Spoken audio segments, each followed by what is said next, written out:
A movie from 2002.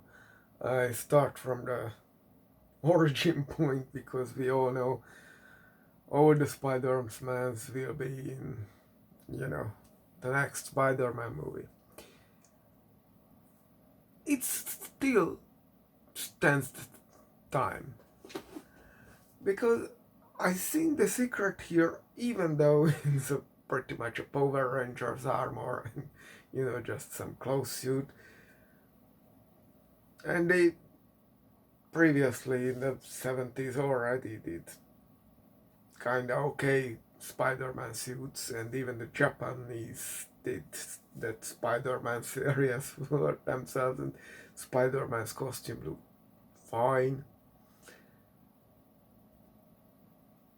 But what was added is the spider web winging between skyscrapers. That was only possible because CGI. And they only used CGI for what they couldn't find a practical solution. The other aspect is writing a Spider-Man story, if you are a professional writer, I mean, is stupidly easy.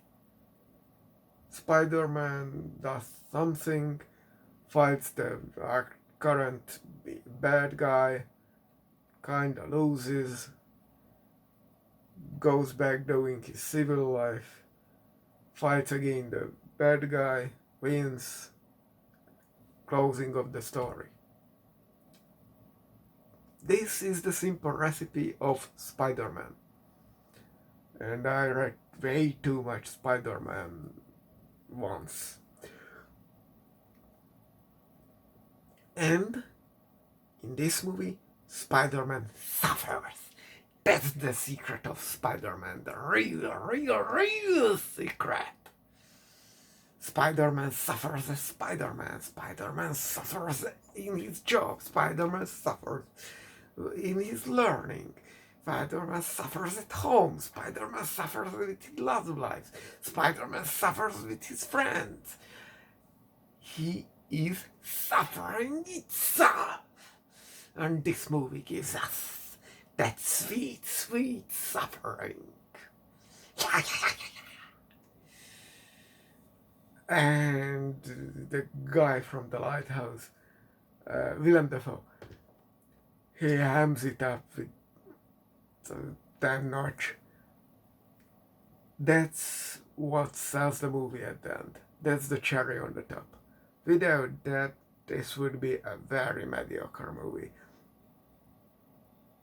Even though the casting is fine, I mean, no, younger Norman Osborn is fine, he's doing his stuff. Whoever playing Spider-Man is fine. He looks like 25, but it's Hollywood, baby. And Mary Jane got this fake red head, which makes her stand out like a sore thumb. That's what we need, even though in the comics Mary Jane did not struggle with her career. She did break into the industry. So, well, that's that. And also in the comics, Osborn didn't have a rival company as far as I can remember. But really, they have various grenades, although none of them is goblin face grenade, but at least it has a lot of twinkle lights and all that kind of stuff, and they do various things, so that's cool. The glider is also fun, although that dude in the lab who is showing doing the prototype flying, he looks weird. And there is a bunch of praying in this one. I didn't remember this much religion shoved into it, but This is a well-made movie. For its time, it was very much groundbreaking. There were like two more groundbreaking comic book movie played, of course, and X-Men. We will have to watch the X-Men, right? But just let me say this: there was a reason they didn't even try the orange suit for Wolverine and or the comic book accurate suits. They simply didn't have the material. And the black looked cool. So if you look back when they had the original Hulk series or Howard the Duck, and that was before 2002 Spider-Man. And that was not